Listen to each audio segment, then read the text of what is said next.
kings and queens, welcome back to my channel. Into this video I'm gonna show you guys how I do my cornrow whenever I want to fix a weave on the hair. So for this particular plait, I was doing a middle part wig. Normally what I do is I tend to do the middle part first. Sorry guys, my comb just flew away from my hand, and excuse this video. I literally have two sets of lights in this video. For the first one I had the red light, and the second one I had a white light, because I feel like for some reason the hair keep going black. It keep going really dark that you can't even see through. So what I did was try to make my middle part before I start doing the back. I normally start doing the hair with the back because I always hide the edge of my hair. So like the, I don't know how you people call it, but I call it, or Sierra Leonean call it, the junks. You know, like when you do the braids and then the one that is gonna be hang, like, you know, like the edge of the hair, we call it the junks. So literally that junks, I normally just hide them. So I did that, and I literally just did a light cornrow at the two sides, and just divide the hair into three ponytails. It's not a deep ponytail guys, but just into three parts, let me say. So then I start doing it from the back. So I cut the hair straight from the back, from one side to the other side, and I always make sure I add a little bit of expression in the hair. If you don't know what expression is, this is a false hair that is not synthetic hair, that is not human hair, that they use to braid, box braid, cornrows, stuff like that. So I use a little bit of it just so it can, the cornrow can be a bit secure, in the shorter hair I'll be able to grab the shorter hair. So as you can see in there, it's literally self-explanatory. So I'm going to cornrow the hair down to the other side, and I'm going to use the fold over method. Yes, it's not just when you're fixing a weave you use the fold over method. You literally can use the fold over method when you're doing a cornrow. Yes, tell them I said so. You can do the fold over method.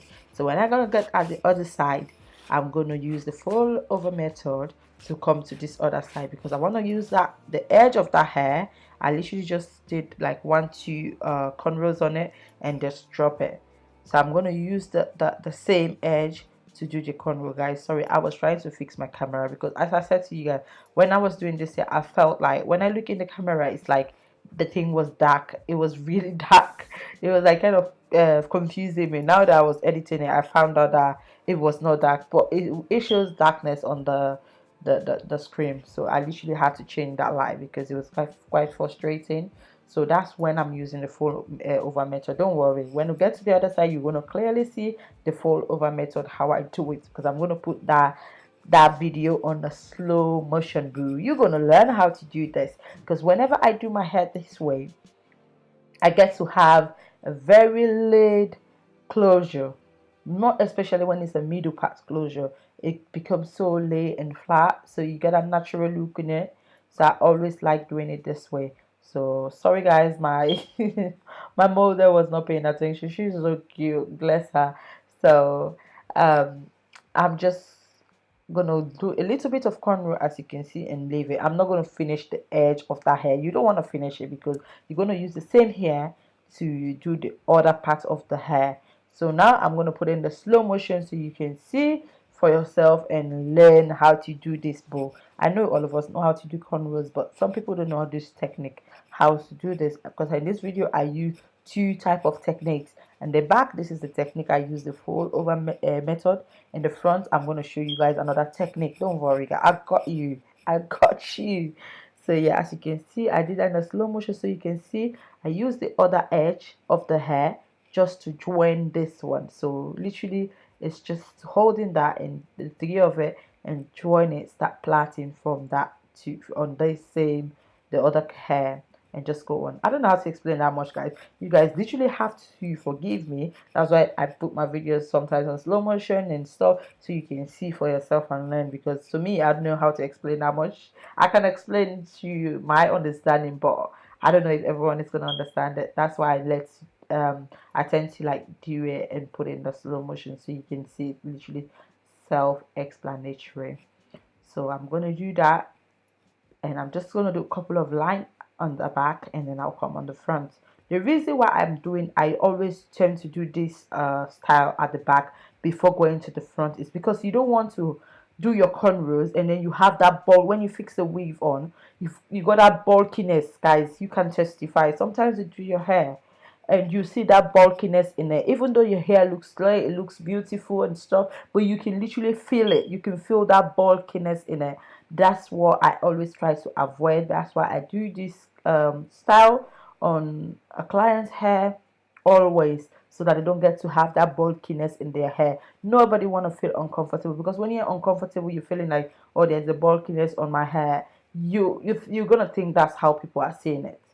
Literally, you're going to be asking people, how is the hair, are you seeing it? And when you're using the hot iron on it, you always try to like lay it down by force and stuff like that. So I always tend to do it. So as you can see, using the three side and grab the hair with the one hand, just like the way you control normally. You don't need any other thing on it. You don't need any protocol. I just go through the same thing and do it.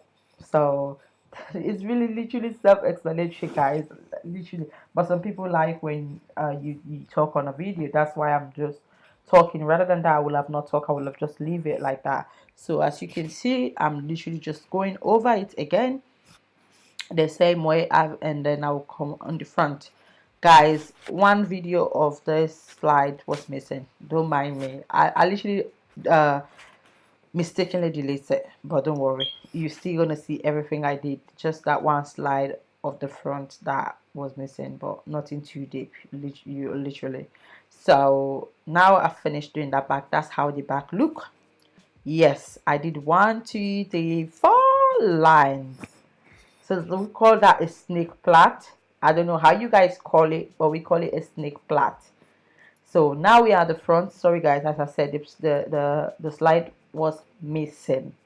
So, and I changed the light here. I used the white light because that was seem dark on the camera. I swear to God, guys, I don't know if I was just being overthinking it or whatever, but I was seeing dark lights, so I had to change the light. So I'm just doing the cornrow, and this is where I'm going to show you guys the second method that I use. The edge of the hair I put there, I tend to hide them inside. As you can see, I'm doing it right now. I hide them inside the hair like an inch before I finish the hair, like before you get to the end of where your natural hair is, where your plait is going to stop. I always make sure I put the other edge of the hair inside of it, like dug it underneath, and just continue plaiting. So at the end of the day, you are not going to have that bulkiness of your hair under your weave. No one wants that bulky feeling. I swear to God, I've gone to a salon one time. I hate when people do my hair myself. I've gone to a salon. This lady did my hair, guys. I swear to God, I did not feel comfortable with that hair at all, because there was this big lot, like like when you take a pad and put it in your hair. That's like that kind of a feeling that I was having in my hair all throughout. So it was so uncomfortable. So I just don't like that feeling. So I tend to not do it to anyone, because I knew it was not a great feeling, guys. It was not. So I literally just add hair. Some people say when you add hair, when you're doing your cornrow, it does not break your hair. To me, I feel like there is nothing like that. Trust me, there is nothing like that. If the person that's doing your hair pulls your hair too much, and then when they are sewing, they pull the thread too much, your hair is definitely going to break, darling. It's definitely going to break. Or the way they're going to sew the hair, when you're taking it out, if you're not be careful, you cut your hair. That's what happened. It's not because they add expression. That's why your hair is not breaking. Sometimes I want to do people's hair for the first time. They're telling me, oh, I want you to add expression because I don't want my hair to break. I'm like, boo. We only add expression because when the hair is short, or you've got like a shorter hair underneath of your longer hair, like your natural hair, you don't want that. You want that to be grabbed. So you add another extra hold to it. That expression is only adding a hold to the hair. You get what I mean? Like, people do their hair with expression. Your hair still end up breaking. So it's not about using expression here, you break your hair or not break your hair. There's nothing like that. Anyway, as people that have experienced that knows what I'm talking about. Because sometimes I'm like, oh, holy crap, what are you talking about? Like, there's nothing like that. So yeah, as you can see, I I tend to do that part, the middle part, as I show you guys, and I did the hair on this side. As you can see, literally self-explanatory, just that the video was missing. So, but you can see it and you know how I did it. One to the other side, two sides. I tend to do that first. It depends on the person's head. Some people have got like a long hair at the extreme front of the hair, and then the side, you know, like the corner of the hair, they always have that kind of a short hair. So what I do like a short cornrow at the front before doing the other one to the air. So you get what I mean, like two cornrows before I get to the air. But this our head shape was like that, so I had to do one cornrow. So I'm literally gonna show you guys this fold over method I use. There is a fold over method again, but in this session it's not folding the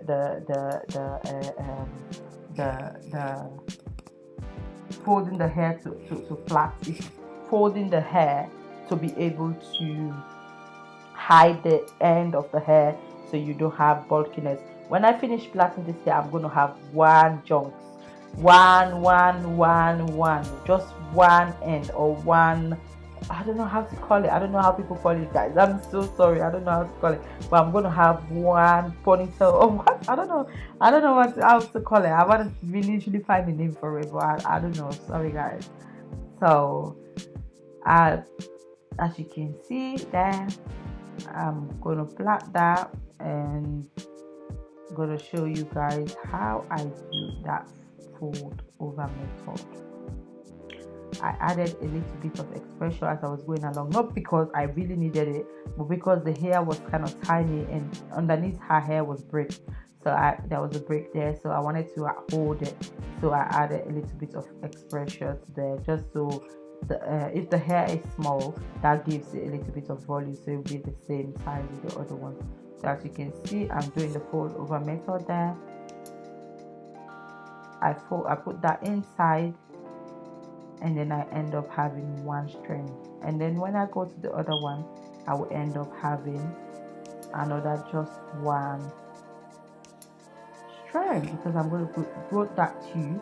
I'm going to show you guys again this side, guys. Don't be like, oh, you changed the whole video. Yes, I'm going to show you guys in a slow motion how I do this, because as you can see now, pay attention, bro. Pay attention. This is where the trick is. Doing this one is where the trick is. By this, you will learn how to ideate all the other ones. So I add my expression. I start doing my normal cornrow until I get down a little bit, like an inch down. That's where the magic happened.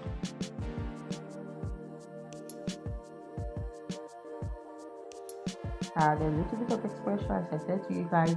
When the hair is tiny, just add a little bit of expression. That will help make it the same size, because I feel like that hair was a bit thin at that end, because that's the last hair. So adding that expression makes it have a little bit of volume and makes it the same size with other hair. That's just the magic. As we go along, I'll show you guys how cornrow style, method, and techniques as we go along. So yes, now it's time for us to play the magic. So we take this one and put it underneath the other one. So as you can see where my hand went, you put it underneath, as I'm showing you guys. Just put it underneath there. You see, so your middle finger, where that is going, that's what you're going to do. And you're just going to do the same like a normal cornrow, but make sure you put a hold to it. So hold the hair, make sure there's a hold, not pulling, but there's a hold. And then when you do like 2, 3, 4 cornrows, use the other one as well and do the same process to it. So you're gonna end up with one strand. That's what you need, guys. You are able to manage that one strand. That one strand, you can just literally sew it onto them, and you will not have that bulkiness of the hair, you know. But when it's like 200, 300 strands of hair, you have to like fold them, you have to tie them, you have to, hell no, who have that time? And the person end up feeling uncomfortable. Like, that's not, it's not okay. Like, this is 2019. Like, let's just drop that in those past years. So as you can see, I'm left with one strand from all the hair that I have done, from the back, front, side, everything, I'm just left with one strand of hair. So I'm going to do a normal cornrow with it. I'm going to make sure I finish it, only because her hair is not that long at the corner, but in the middle it was a bit long. So I did not want to cut her natural hair. This is what people do, yeah? When they're doing your weave, they always cut your hair. That tiny cut that they keep doing, it affects your hair. When you take out your weave, you find out that your hair cut, your hair this or that, because they want to impress you. They want you to love the hair, but they've caused damage underneath. So I'm going to do twist at the end of that hair. Yes, I love my twist, guys. So because it just saved me so much of a hassle, and it saved my customer so much of a drama. I'd be like, oh, who did your hair? That hair is not nice. You know what I mean? Like, it saved them a lot as well as me. So that's it. So as you can see, I finished doing the hair. That's how I do my cornrow before I sew my weave on. So watch out for the way I fix my weave on this beautiful model hair. So stay tuned and watch out for that. It will be soon dropped after this one. So bye bye, guys.